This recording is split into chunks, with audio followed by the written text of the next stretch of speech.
I won't be long on the inside.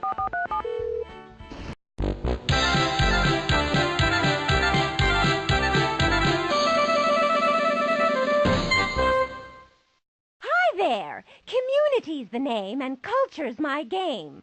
I love to study how society works, and right now I'm feeling very social. Let's take a tour around here and see who we meet. If you shut the motor off, my luck, the battery'd die. Modern sculptures like this one reveal that the people of Aspen really like to branch out into the arts. With a jazz festival, film festival, art museum, and dance group, Aspen is a center of high culture in the lofty Rocky Mountains. Oh, I love robbing banks. Yes, I love robbing banks. You tell her things. Oh, honey boy. This is Wheeler Block, named after a wealthy investor who helped Aspen reach its peak. Although silver mining was the first industry in this town, you could say later residents struck gold when they turned Aspen into a premier ski resort. In Aspen, outdoor activities don't dribble away when the snow melts. During the summer, these mountains are perfect for hiking, biking, whatever's to your liking. You can have a ball playing golf, or if tennis is your racket, you'll find that here too. Keep that motor running, Jocko. I won't be long on the inside. Over here, you can see the Ute City Bank, once the headquarters of Mr. H.P. Cowenhoven, one of the area's first silver prospectors. In the late 1800s, Aspen was just one of several mining boom towns. But with two railroads, rich silver mines, and even richer investors, Aspen prospered while its neighbors faded into ghost towns. If you shut the motor off, my luck. That's Aspen Mountain, where the area's first ski resort opened. The area's economy would have faced an uphill climb if investors hadn't recognized Aspen's perfect ski conditions and opened the world's longest ski lift here in the 1940s. Since then, the city has grown faster than a downhill ski run. Die. Oh, Aspen was founded near the summer hunting grounds of the Ute Indians.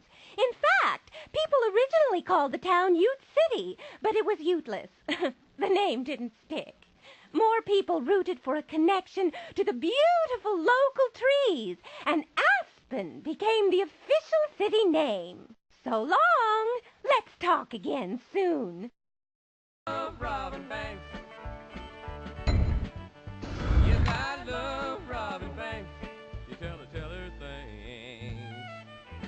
Oh, honey, for me.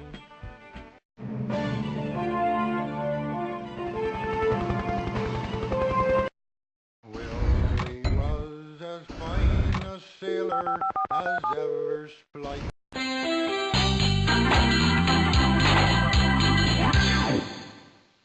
Oh, good. I have a passel of facts about historic Newcastle, Delaware. A rope and merry was. Many flags have flown over the historic town of Newcastle. The city was founded by the Dutch, captured by the Swedes, and eventually fell under British control. During the Revolutionary War, the town sided with the colonies, and Newcastle became the first capital of Delaware. His own true love, his own fond love at home. They dearly loved each other and were to join their wedlock band. When Willie got his orders to... This unusual building is the Old Library Museum. A series of skylights and light sinks brighten up the interior and even the basement level. I guess you could say this museum really sheds light on some works of art. to some foreign land. I'm just burning to tell you about this building, the Emmanuel Church and Tower, built in the late 1600s. Unfortunately, a recent fire burned down everything but the walls, which were then used to reconstruct the building we see today.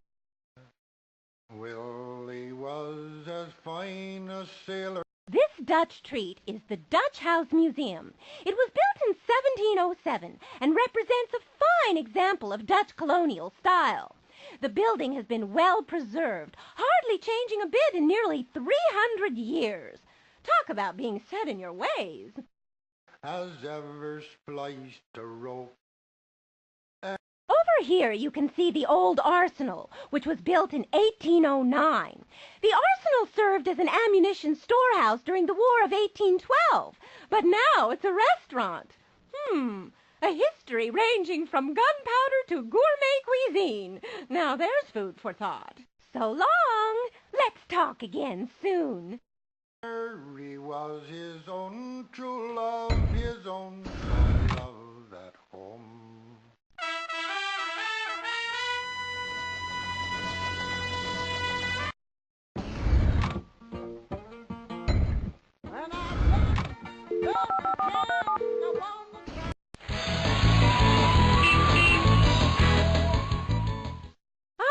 There's nothing like a little southern exposure. Let's take a tour of Atlanta, Georgia.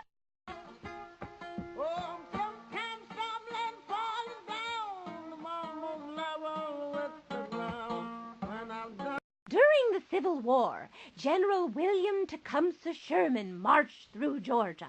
After many fierce battles with the Confederate Army, he captured Atlanta. And before continuing on his famous march to the sea, the Union general burned most of the city to the ground. It must have been quite a sight. Please give my crown.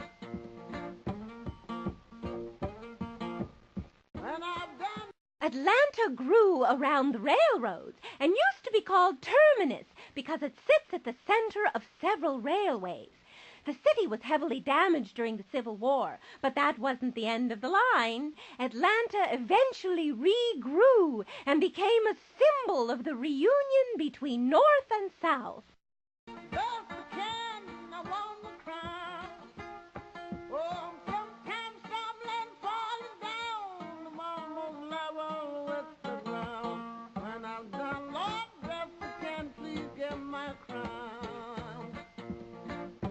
This is Swan House. I promise you won't find any ugly ducklings here.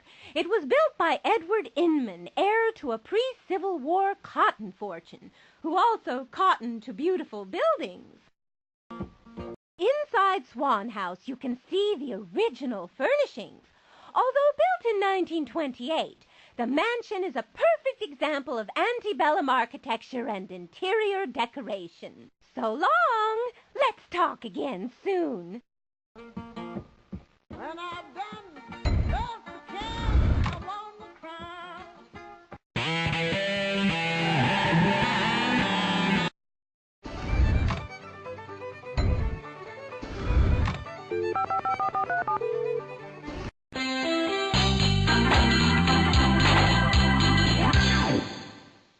And we're off to race around Churchill Downs, home of the Kentucky Derby.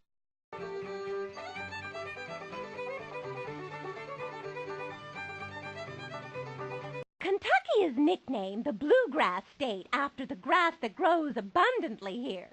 No, the grass itself isn't blue, but it does bloom with tiny blue flowers. Horses eat grass, and bluegrass grows in turf rich with calcium and lime, giving horses strong bones and muscles. That's why Kentucky ranks first in the breeding of thoroughbred horses. But I wonder who has to mow the lawn. The original grandstand was here on the east side of the track, which meant that spectators had to look right into the setting sun to see the race. I wonder if that's what they mean by blinding speed. Anyway, it finally dawned on the owners to move stands to the opposite side, where they are now.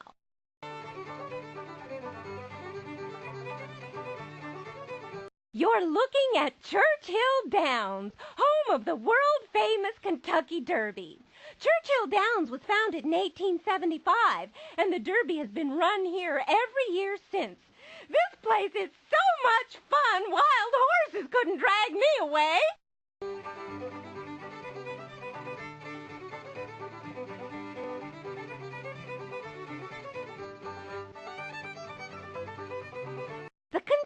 Derby is the oldest continuously run racing event in the nation. Horse racing fans call it the greatest 2 minutes in sports and the Run for the Roses. 3-year-old thoroughbreds race 1.25 miles from start to finish. Ooh, I'd hate to run that far carrying someone on my back.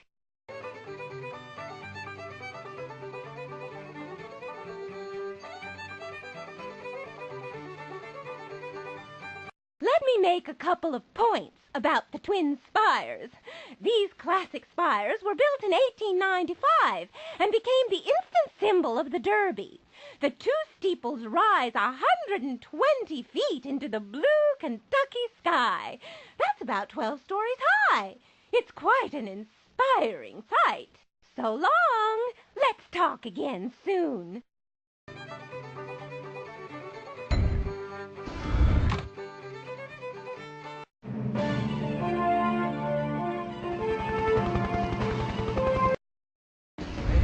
Or maybe Tom Jones. Well, I don't know.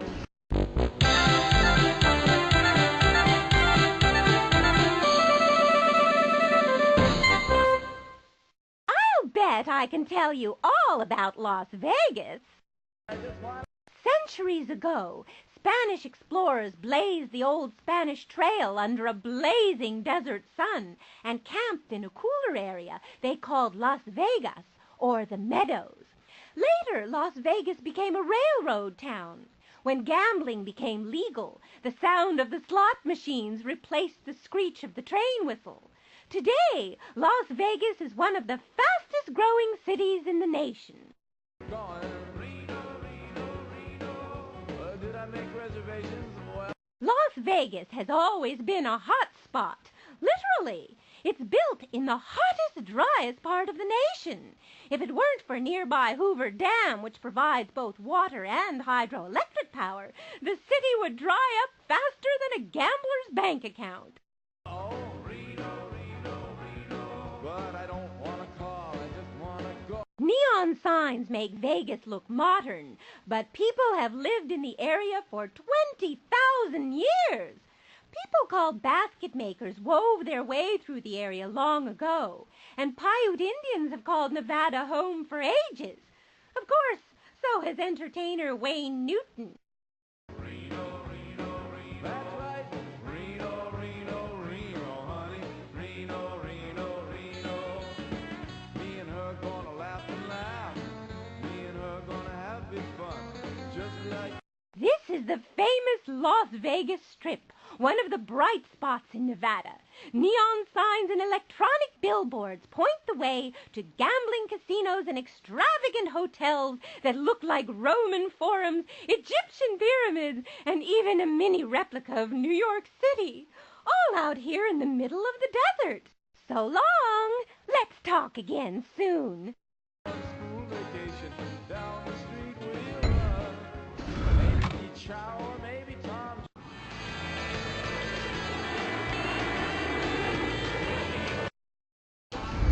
Para ponerte contento, así, papá.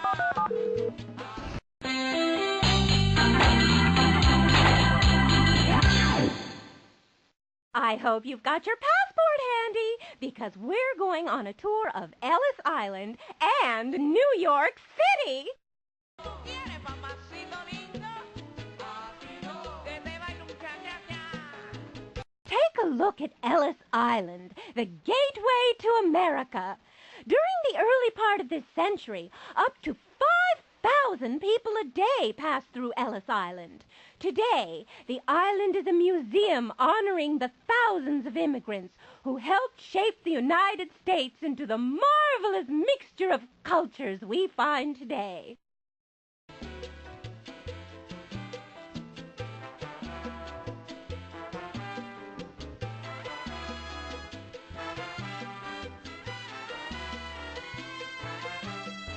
Ven acá, mi papacito. Nestled among those buildings over there is Wall Street, the financial capital of the nation. Named for an earthen wall built by Dutch settlers centuries ago, Wall Street is now the home of the famous New York Stock Exchange and many leading financial firms. I hope that raises your interest. These skyscrapers are the twin towers of the World Trade Center, a focal point of international business. The towers stand among the tallest in the world. Each skyscraper has thousands of windows, 104 elevators, and lots of business people. The perfect place for a socialite like me. Manhattan may have been the best bargain in world history. Dutch colonists purchased the island from native Indians in 1626 for about $24 worth of silver trinkets. I think the rent has gone up since then. Do you know what this is? Okay, I won't leave you in suspense. It's the Brooklyn Bridge, one of the longest suspension bridges in the world. It spans the East River and connects Brooklyn to the island of Manhattan. If anyone tries to sell it to you, just ignore them. It's not really for sale.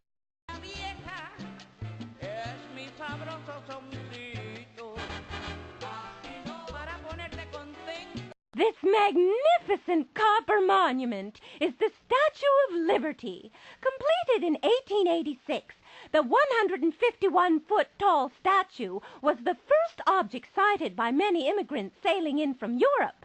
Lady Liberty herself is an immigrant. The statue was a gift from France, commemorating the long friendship between France and the United States. So long! Let's talk again soon.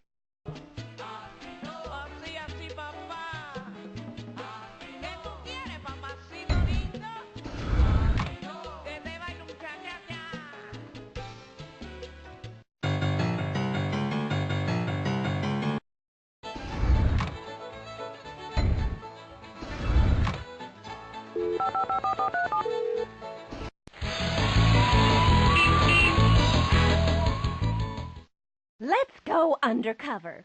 Under a covered bridge, that is, in West Arlington, Vermont. This may sound sappy, but I dearly love maple syrup. In the spring, Vermonters tap maple trees for their sap, which is boiled down to a sugary liquid. Isn't that sweet? White frame churches like this one are typical in the small towns of Vermont. You can usually find them on the main street, also called the village green. Their rural charm and elegance may make other buildings, well, green with envy. Here's one of Vermont's charming covered bridges.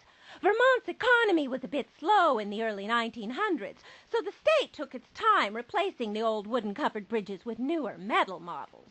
Locals eventually recognized the historic value and the tourism appeal of these rustic bridges and started preserving them before they were all gone.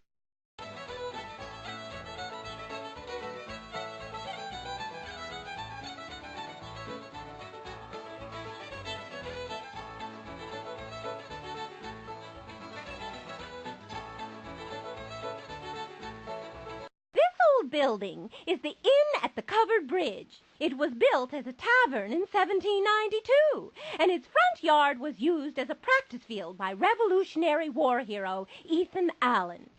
Later, it served as the home for another type of American hero, artist Norman Rockwell. How's that for some inside information?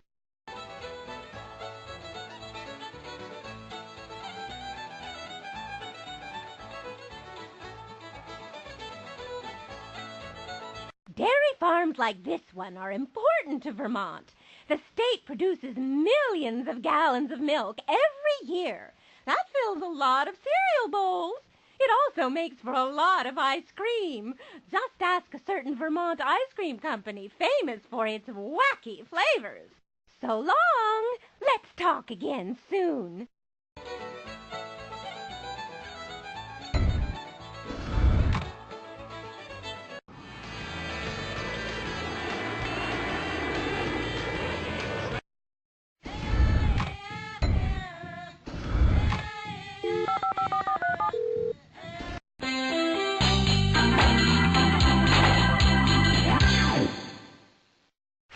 me while I prattle on about Seattle. Awnings like these are common in Seattle, where rain clouds are a familiar sight. Moist air blows in from the nearby Pacific Ocean, frequently showering rain on the city.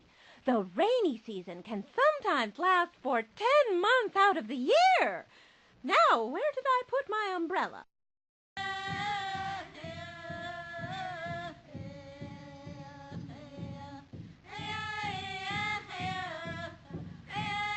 Here's Pike's Place Market. You'll find a whole community of farmers, fishermen, and craftspeople ready to sell you handmade jewelry, fresh seafood, and loads of fine produce.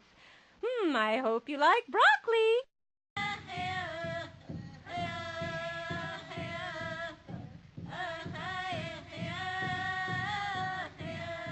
Seattle, Washington is home to the world-famous Space Needle, a 600-foot high tower that was built for the 1962 World's Fair by architects who had a point to make.